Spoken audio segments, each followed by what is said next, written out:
The Weekly You Demon. A Catholic guy's perspective on everything that matters. Enjoy. We're at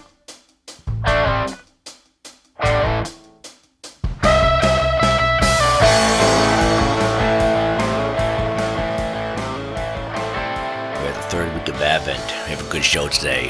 We're going to be talking Postmodernism, Galileo, Margaret Mead, Copernicus, all sorts of other topics. Hey, quick warning, I had some dental surgery this week. Mouth kind of swelled up. Sometimes my enunciation may not be quite clear enough. Please bear with me in those instances. If you have any questions about something you couldn't quite make out, feel free to email me. I always respond to the emails. I hope you enjoy the show.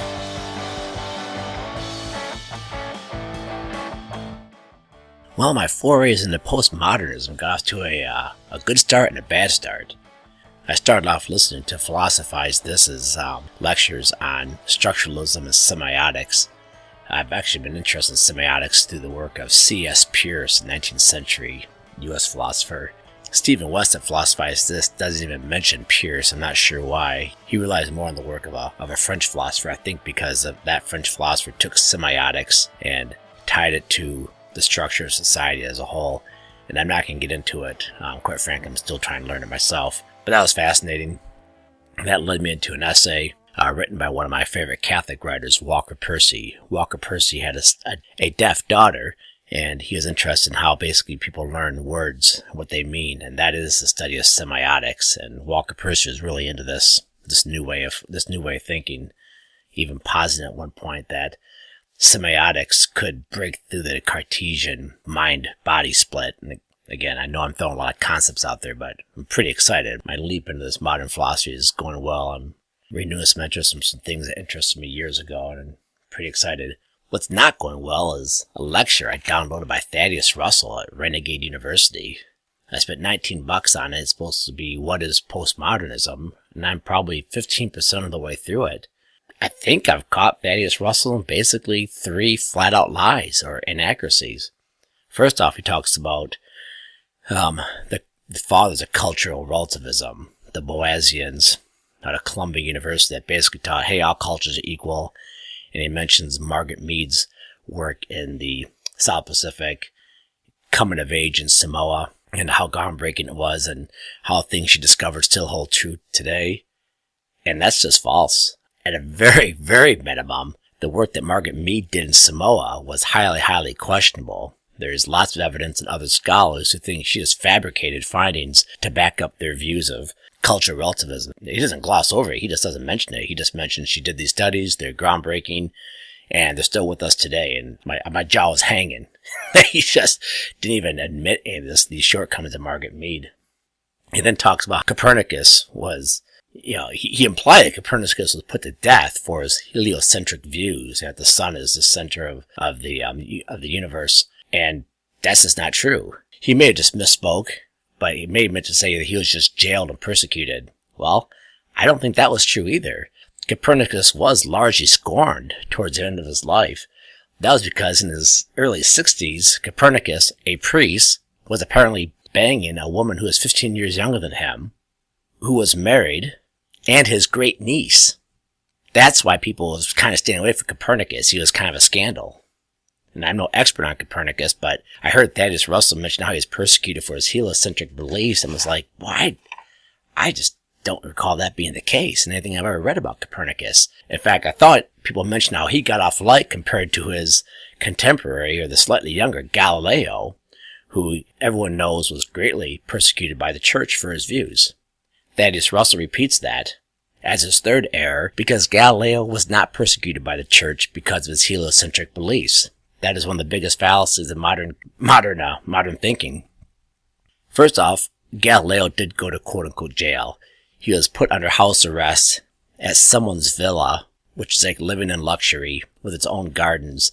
And again, he shouldn't have put under arrest, but it was a pretty sweet existence. This wasn't prison like we know it by any stretch of the imagination. He was free to carry on discourse, receive visitors. It was not a bad life whatsoever. Furthermore, as Arthur Kessler points out in his book, The Sleepwalkers, And most people who look into it realize today, Galileo wasn't put in jail for his heliocentric beliefs. He was put in jail because he was a dick. Okay? He was the first to use the telescope. He didn't invent it, by the way. A Dutch lens maker created this telescope. But Galileo was the first one to notice his potential and start using it to examine the stars. And he started seeing that, hey, the sun is probably the center. And then he started coming up with the mathematical formulas to bear this out. And his math sucked. And that's why the Pope and the Vatican told him to shut up. They said, look, our mathematicians are better than you, by far.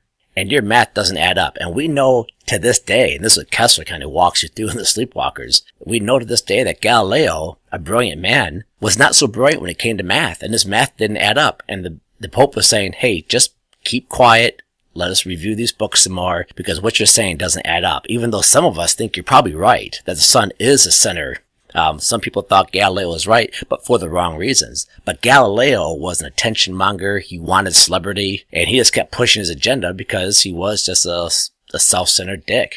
But that's why when he wouldn't shut up, the Pope's like, okay, if you can't be quiet until we can work this out, you can just go to jail and we'll shut you up. Again, I'm not saying it should have happened, but does anyone really think it's that much different than what's happening on Twitter, Facebook, and other social media these days? And what I mean by that is the intent was the same. Obviously, being put under house arrest and being knocked off social media platforms are not the same thing. You know, being put under house arrest is worse. But the intent was just to shut him up. Back then, you couldn't just knock him off social media platforms. You had to stop him from conversing word of mouth, even though, quite frankly, he did continue to have visitors and whatnot. But again, just different place, different time, different remedies for someone with a false message. Or in Galileo's case, the correct message, but for the wrong reasons.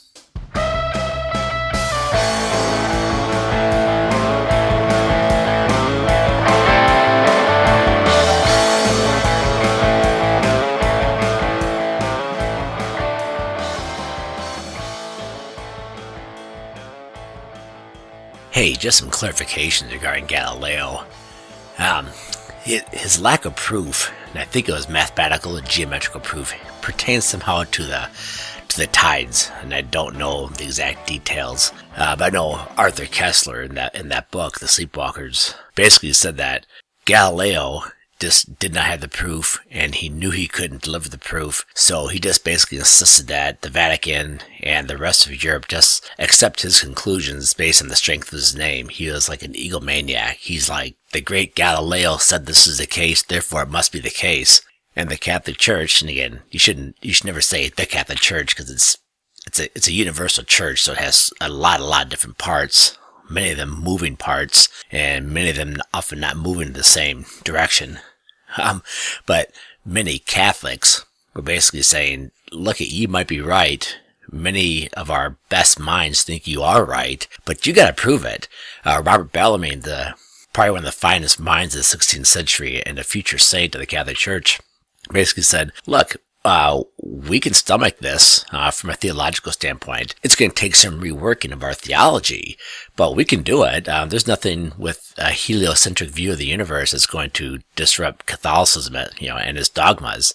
But it will take some major reworking, and gosh darn it, you better be right, and you need to come in and show us why you're right. The bottom line is, Galileo simply couldn't. And he got very, very angry and became obstinate and basically forced a showdown with the Pope when he could not prove what he had to say, and obviously he lost.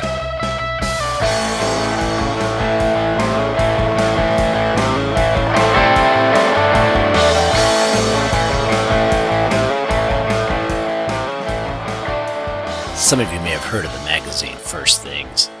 I was an inaugural subscriber. From issue 1, I subscribed to it, and I subscribed to it for many, many years. I let my subscription lapse after about 10, maybe 15 years, just because I found myself with so many little kids, I just wasn't having time to read it, but it was a phenomenal journal. It's still very, very good. I would definitely encourage you to subscribe or buy it or somehow contribute to the cause.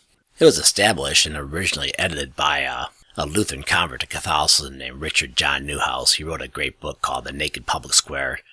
You probably want to check it out. It might be getting a little bit dated at this point.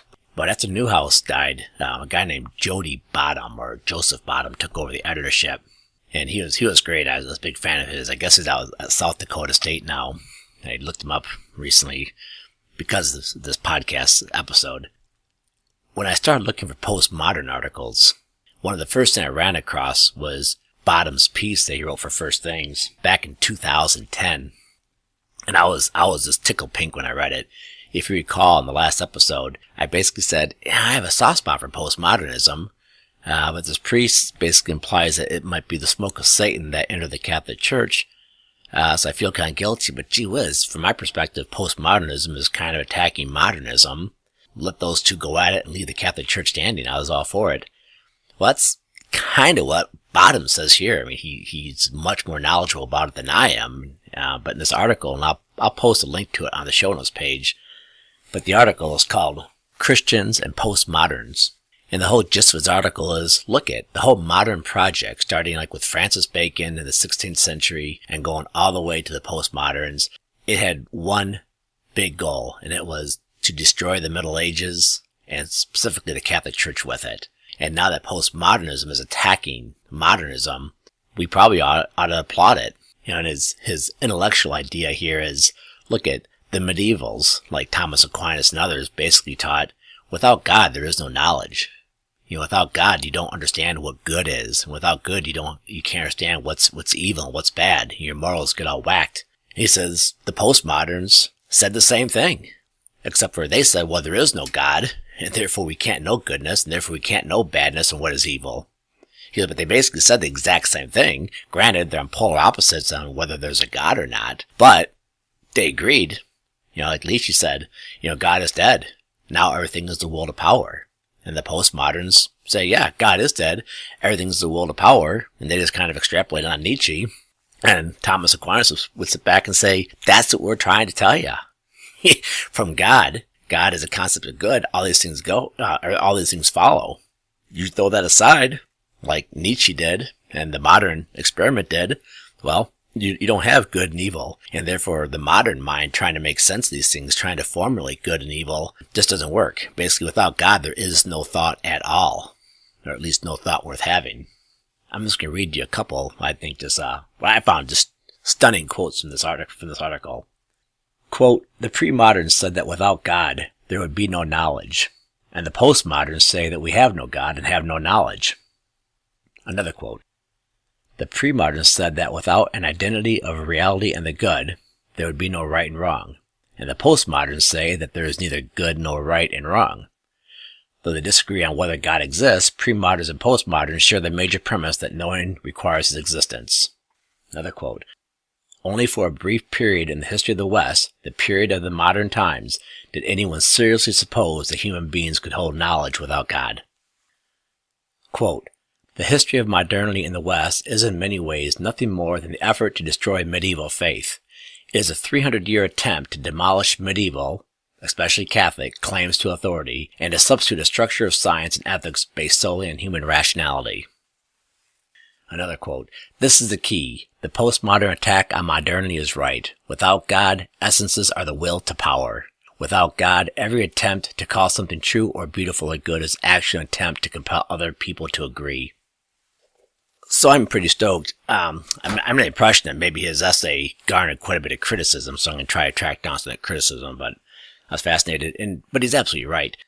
Honestly, since the Reformation, and really starting around 1600 or late 1600s with Voltaire, the intellectual classes just hated the Catholic Church, hated everything about it, and attacked it, basically tore down what had been a kind of a delicately assembled system of knowledge, and constructed their own system of rationality to try to substitute for the Catholic faith and Catholic thought based on Aristotelian logic and philosophy.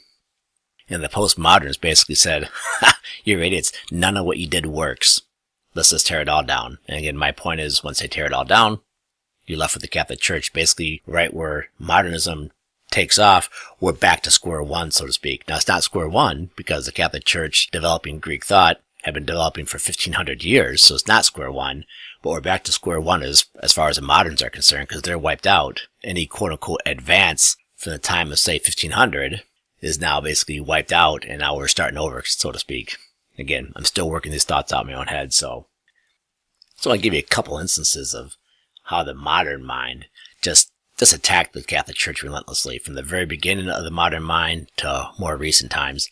I believe it was Voltaire said, for instance, that if you assemble all the pieces of the cross throughout Europe, you could build a ship with them. Basically attacking superstition and saying, no, these pieces of the cross aren't really the pieces of the cross. And by the way, I'm not sure if you're aware of it. If you go to various churches throughout Europe, you'll see tiny little relics that purport to be pieces of the cross. And some of them are no doubt questionable whether they actually are pieces of the cross, but some of them probably are. Well, we can get that into a different time. But Voltaire said that, and everyone assumed it was true for many, many years. And then at some point, I think in the early 20th century, a Catholic scientist or someone went through and actually measured all the pieces of the cross throughout Europe. They're scattered, and basically comes up with maybe 1/3 of what the size of the cross, how big the cross probably was. But here Voltaire said it and is accepted as gospel. Another instance, Washington Irving, and then some other historians who hated the Catholic Church basically posited that when Christopher Columbus said the world wasn't flat, the Catholic Church was scandalized because the Catholic Church was 100% convinced that the world was flat and tried to stop him from showing otherwise. Jeffrey Burton Russell, points out in a recent book, I think it's called The Myth of the Flat Earth, that really no one thought the Earth was flat, much less the Catholic Church and its scientists. They thought the Earth was round, but in order to slander the Catholic Church and make it look, ass backwards and stupid, Washington Irving and others said that, that basically the Catholic Church thought the world was flat. And you know what you're taught. I know what I was taught in elementary school. That's what the church taught, and it just simply isn't true. Most recently, Alfred Kinsey makes a reference to, Alfred Kinsey was the guy who posited basically bogus theories about human sexuality. He's the guy who gave us the idea that 10% of the U.S. population is homosexual. The guy was an absolute fraud. He came to that conclusion that 10% of the U.S. population is homosexual by surveying the prison habits of prisoners. It's like, we're crying out loud. I'm surprised it wasn't more than 10%, quite frankly. But anyway, at one point, someone was asking about his extensive porn collection. And Kinsey's like, yeah, I have a huge porn collection. The only one with a bigger collection than me is the Vatican. No one knows why Kinsey said that. There's no evidence of a porn collection. But then, boom, like wildfire spread throughout the entire Western world that the Vatican has a huge porn collection. I remember hearing it in college when I was at University of Michigan. Someone talked about the Vatican's huge porn collection, and Kinsey made that up 100% out of the whole cloth. In fact, it was such a brazen lie. Even his fans and people who tried to defend his outrageousness said, we think he was just joking. He never meant to be taken seriously. I have my doubts because the guy was such a creep.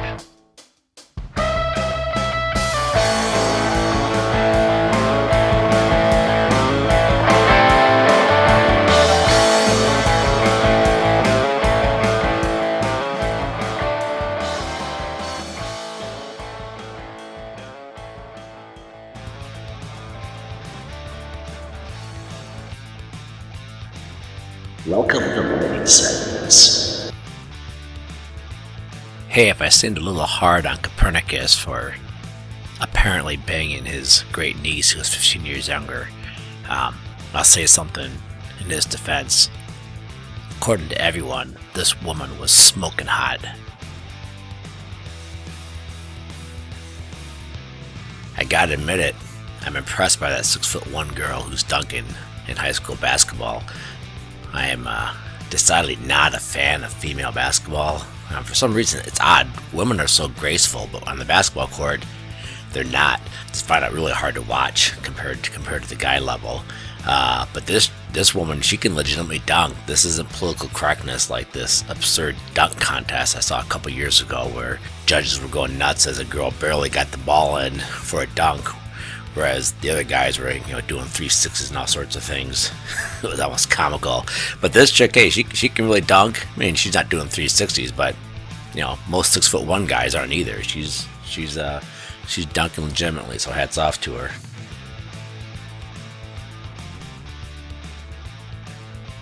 As reading that Inheritance of Rome by Chris Wickham, I made reference to it a couple episodes ago, and Chris Wickham notes that bishops became increasingly involved in politics in the 7th century. He based it in the 7th century and 8th centuries. It became increasingly common for bishops to be so involved in politics that they were actually leading armies in war. That would dovetail with the idea that the Dark Ages really started with the Muslim conquest in those centuries that cut off the grain trade and disrupted trade in the Mediterranean. Y'all see what's happened to the Aral Sea? A-R-A-L? It's a sea located in the stands. And when I was a kid, I spent just hours and hours poring over maps, either historical maps or current maps and world atlases. And I remember always seeing the Aral Sea and wondering what was there. Well, it turns out due to some Soviet engineering that redirected some rivers, the Aral Sea has basically disappeared. It no longer exists. It used to be the 5th largest lake in the world, and now it's basically gone. I saw it on Weather Channel and looked up on Wikipedia, and sure enough, it's being called one of the greatest environmental catastrophes of the past 100 years. Unbelievable. I really like Relevant Radio and its program, Father Simon Says. He's kind of a goofy guy, but he's shockingly intelligent and erudite, especially given how goofy his delivery is. He went into Our Lady of Guadalupe last week, and he mentions that upwards of 90% of indigenous Americans were killed off by bacteria and viruses when the Europeans came and Cortez conquered the Aztecs. He speculates that it was divine retribution for the cult of human sacrifice that the Aztecs had. Father Simon notes that 60,000 people had to be killed, sacrificed every year to appease the gods. Half of them had to be children to specifically appease the god of rain. And the children had to be crying at the time that they were sacrificed. And if they weren't crying, they'd be roughed up until they started crying. Then when they started to cry, then they'd have their heart ripped out in front of them and tossed into the pit. And Father Simon says, well, it's fair to speculate this is God saying, enough is enough, you guys just need to go. And then Cortez came in and basically conquered Mexico with just a handful of men. Father Simon further points out that at the time of the conquest, by our best estimates, there were more people living in the Americas than there were living in Europe. I think it's also fitting at this time to go back to something I said earlier. Do a thought experiment. If you're a multiculturalist, what would have happened if the Aztecs had conquered Europe instead of vice versa? Hey, even though I really like Relevant Radio and definitely recommend its app, you download its app and you get all sorts of great Catholic content, be warned. They have call-in shows and they just get a high percentage of either nutty people or emotionally distraught people. It's almost like, True TV come to Catholic radio. Some of these people call in with their problems. It's quite off-putting, at least to me.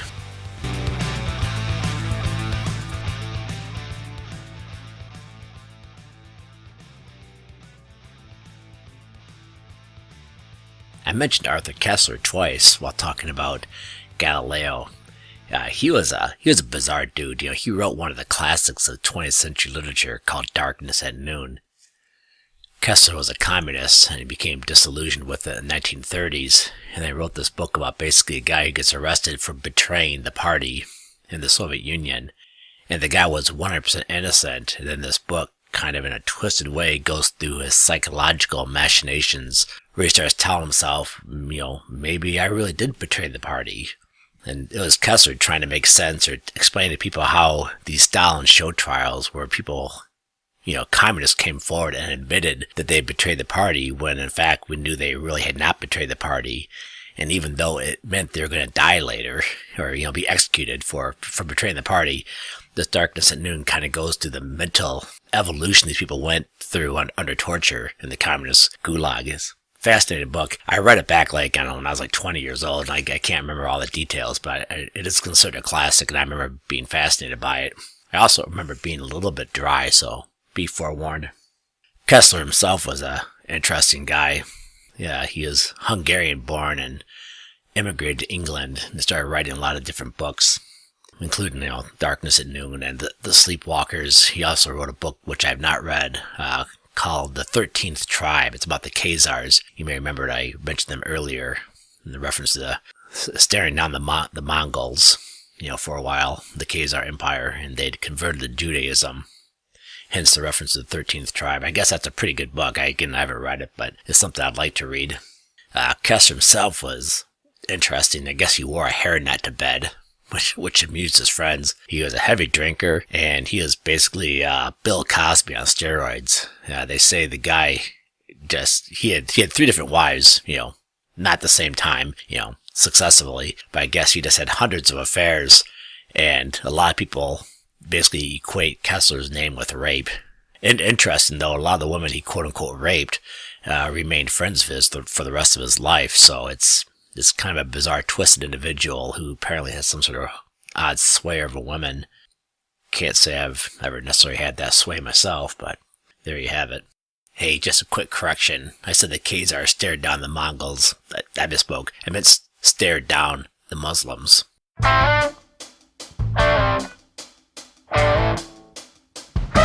That's it for this show. Thanks for listening. If you have not done so yet, please go to iTunes, to the Weekly Demon, and leave a review and give it a rating. I'm told that helps boost the Weekly Demon in the search engines. Also, we have a Facebook page. If you can go like it, that would be great. Go to Twitter and follow us. If you're still listening to the old TWE feed, that's fine. I'll keep that going for a little bit longer, but eventually that feed will go away, so I'd encourage you to go follow the new feed, The Weekly Demon with Eric Chesky. Also, check out our website, udemonpodcast.com. You can find show notes and other information I think you'll enjoy. Thanks for listening.